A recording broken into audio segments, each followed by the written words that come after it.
What's going on, gamers? Today I'm going to be going over a little bit more of Anvil Vault Breakers, and today what I'm going to be doing is showing you how you can put together a really powerful tank that can also do an abundance of damage with the mountain. So if you want to know how to crack through those enemies, do a lot of damage, have a lot of fun, and be very survivable with it, then stay tuned. That's coming up next.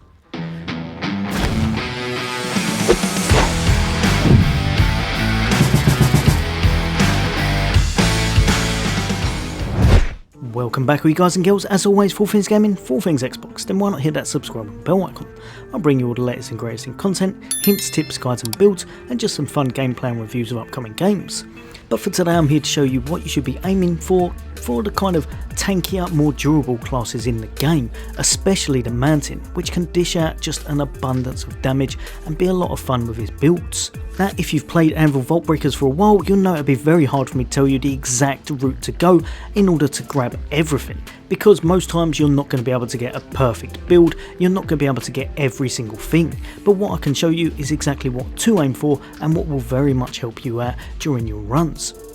Now, with myself, I believe I've only got 3 of the 4 unlocked on this character so far, so I've got 3 slots. And what you can see, the relics I've taken, one is really nice and easy, it's the shock target, 50% damage increase against shocked targets. Now, you may think that's an early one, you get it very easily, but 50%, especially when you look into the end game, when it mounts up to 250%, is ridiculously strong, and that, accompanied by quite a lot of attack power and crit damage, can really boost your damage and mean you can nuke bosses really fast. Next up, one of my favourite things that you can put on any tanky build is the defense suit of retaliation. Receive additional attack power equal to defense, meaning as you're stacking into defense to make your character a lot more durable and survive those encounters, you're also boosting his damage really nicely towards everything. His skills and his weapon damage also go up because of that attack power, so all in all it makes him a very well-rounded build. Lastly, we've got the powerful defense suit. 50% defense increase means you start off quite nice, you can take a lot of damage, and you've got a big boost to your attack power because it goes hand in hand with the defense suit of retaliation. Now what I'm going to do, I'm going to chuck on a little bit of footage in the background, just showing you the kind of damage that this fella can do, and with it he's also very durable. Probably my favourite tanking class in the game, just because of how much he can dish out. Now, as you can see, I am playing with someone, but they didn't actually have any impairing effects on, so this was just the damage that I was able to pull off by myself.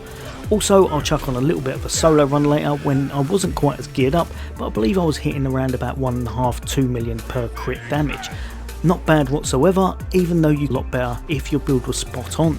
Honestly, if you get a perfect setup, solo or in a group, this can be an absolutely devastating character to use, and I would say one of the most fun ones as well. In fact, most of the times, the only time you'll find yourself dying won't be because you can't beat the bosses, but because you're using a skill that you probably shouldn't have because you want to get a bit of extra damage out, or because you've run out of your guard. If you're guarding at the right moments, if you're making sure that you're only pulling off those skills when you can actually manage it and not getting hit, then this character can easily get through pretty much anything in the game.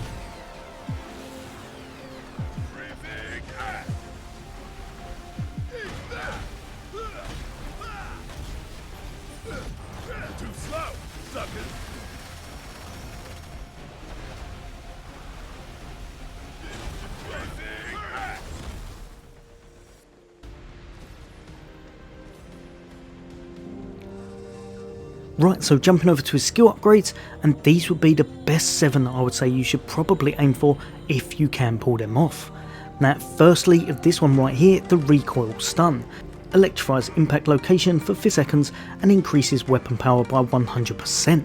It makes you even more well-rounded. That 100% damage to your weapon means you'll be pulling off a lot of weapon hits, and you're going to be able to guard a little bit easier, making sure you're not caught out and not getting killed just because you want that extra damage from your skills.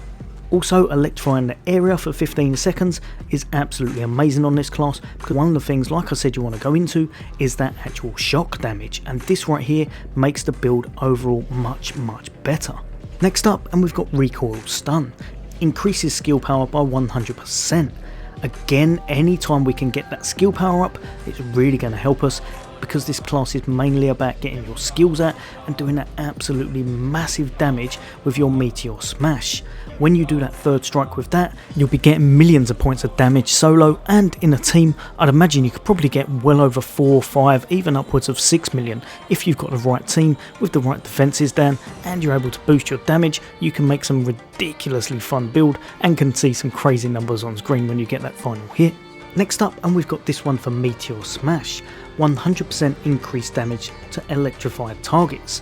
This one, like I said, you're going for that big electric damage, another 100% on top of it, and it's going to mean those crits and those skill moves can really do some damage. Your Meteor Smash is going to be your bread and butter for taking out those bosses, and it's going to make for a lot of fun when you manage to perform those 3 overhead slams. The last one in particular is definitely going to be a bit tasty and can do some crazy crit damage. Now next up, and we've got Meteor Smash. Next up, and we've got the skill power increase. Again, like I said, anytime you can get some more skill power, chuck it on. This one's definitely going to help you. If you don't want this one, however, or you can't pick it up, I'm going to show you one that's really good, or a couple in fact that you can swap in or out that can really help this build. This one I'd say is probably not quite essential.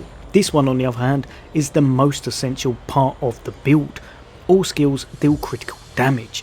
This is going to mean every time you're using that Meteor Smash, you're getting crits on all 3 of them. And this is the reason why he does so much damage and why he's so fun to play at just nuking those bosses. Without this, he's good, really good. With it, he's absolutely outstanding. Next up, and we've got the Jump Shock upgrade. This one right here gives 25% increased damage to targets hit for 10 seconds. Really nice, and 25% extra damage on top of those bosses really does make the difference. This will be your initiating move anyway. You're going to be starting off with a jump shock, then you're going to be going into your recoil stun up the top here, and then you're going to be finishing off with a huge overhand Meteor Smash, 3 slams coming down, meaning that last one is going to do significant damage. That's pretty much going to be your rotation at all times. Get used to it and you're going to see some crazy numbers come up on the screen and have a lot of fun with it. Now, like I said, 2 you may want to look into are these ones as well. So if you want to swap out one of the others, maybe the 50% increase to skill power, then this one right here is one of the best ones you can get in the game if you can't get those charged greaves. Meteor Smash and Recoil Stun cooldown reset on successful counterattack and Perfect Guard. You're going to be using Perfect Guard very often with this build in order to generate that kind of overshield, and just because when you're a tank you will be using that constantly anyway along with your guard, this right here can mean you can do those skills almost constantly with the right builds. Really fun and can make for some considerable DPS. Last but by no means least, and this one is definitely overlooked by some people, but I think it's really good, applies healing effect twice when guarding. His guard move is really good, but I must admit, once you start getting into those higher HPs, you just find your health is not generating as much back as you need. So I find this one can be really good on a lot of boss battles, because it just means you're going to be able to regen that health a little bit faster. Like I said, pick 7 from these and you'll be completely golden. The main one you're going to want out of all of these is definitely this one right here. The rest of them, pick and choose to your liking as you run your missions, because like I said, you won't always be able to pick up everything anyway. Just a quick heads up, after playing as a tank for quite some time, compared to my DPS and such, it's very different. However, there's 3 things that I think really help you out if you can manage to pick them up, and I think they're quite underrated. The first one are Greaves, 15% survival skill with your cooldown. Basically, you're going to be able to get your guard back a lot faster the more you increase this. I tend to have about 3 of them if I can put them into a build, and it makes it so I can guard almost constantly. When it's down, it's going to replay really fast, and it just means that you don't have as many uh-oh moments. Another absolutely amazing one is Double Greaves, 1 additional dash and teleport use, or of course, because we're using a tank, 30% max guard duration, meaning that you can guard for a lot longer without it actually completely going to 0, meaning that you can guard a lot longer on those bosses and not have to worry quite as much. And of course, paired with the other one, it also means it's going to increase faster and your guard is just not down anywhere near as much as if you don't have these. Also, last but definitely not least, Life Up Defender. If you can grab this early on, increase max HP by 300 when taking damage and stacks 100 times.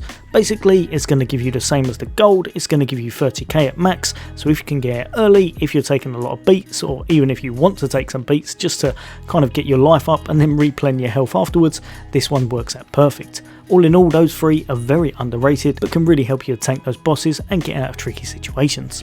Now for a skill tree, as you can see, I've gone pretty much all offensive and managed to grab all the health from the relics and stuff. So just try and put as much as you can into this tree. If you're able to make it so you can get your skill cooldown back, say for example through one of his skill upgrades, you won't need to invest in the skill cooldown. If you can't, then it may be advisable, but I tend to stay clear of this one and try to get it back some other way. And finally, I've not unlocked it yet, but you're probably going to want to chuck on the power dog just to get a little bit more damage about yourself and get a little bit more to your increased skill power with 10%. Now if I use this screen to kind of give you a little overview, this is what you'll roughly be aiming for. If you'll have a look here, because of how much I've chucked into my defense and how much attack power I've picked up, I've now almost maxed out my attack power and I've maxed out my defense. Also, I would suggest having around about 120k for your maximum HP. If you want a little bit less or a little bit more, depending on how good a gamer you are, that's absolutely fine, but 120, give or take, tended to be perfect for myself and saved me from everything except for the one-shots. Now remember, the crit chance, don't even worry about it. You don't have to spec into that. As long as you manage to get on that skill upgrade, you don't need to chuck anything into that, meaning you can put the rest into other areas. I myself really like to be able to put it into crit damage and of course skill power.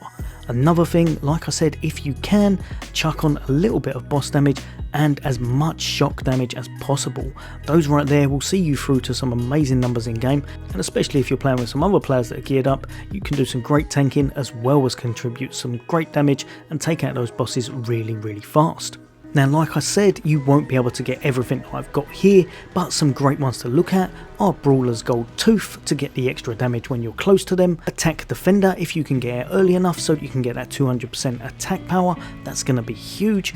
A Defense Defender is great if you need a bit of defense. Of course, like I said, crit power chip whenever you can. A little bit of extra health is always great, so things like Life Up Defender is really cheap and great for that as well, because once it's maxed out, it's going to give you 30,000 really nicely and only cost you 120. If you need a bit more defense or you find yourself needing a bit more health, don't be afraid to save up for those gold armors if you need to. Also, if you can, try to chuck on as much skill power as possible, because it's just going to mean that your actual skills go through the roof with that damage, and it's going to make those bosses a lot faster to burn down. Just remember, even more so than what you're picking up, just press that back button, check out your stats every once in a while, make sure you've got enough health to actually survive, make sure your stats are going high enough on the ones you want to, so obviously attack power, skill power, grab yourself some shock target, try and max out your defense, bit of health, and some crit and crit damage, and you will be absolutely golden.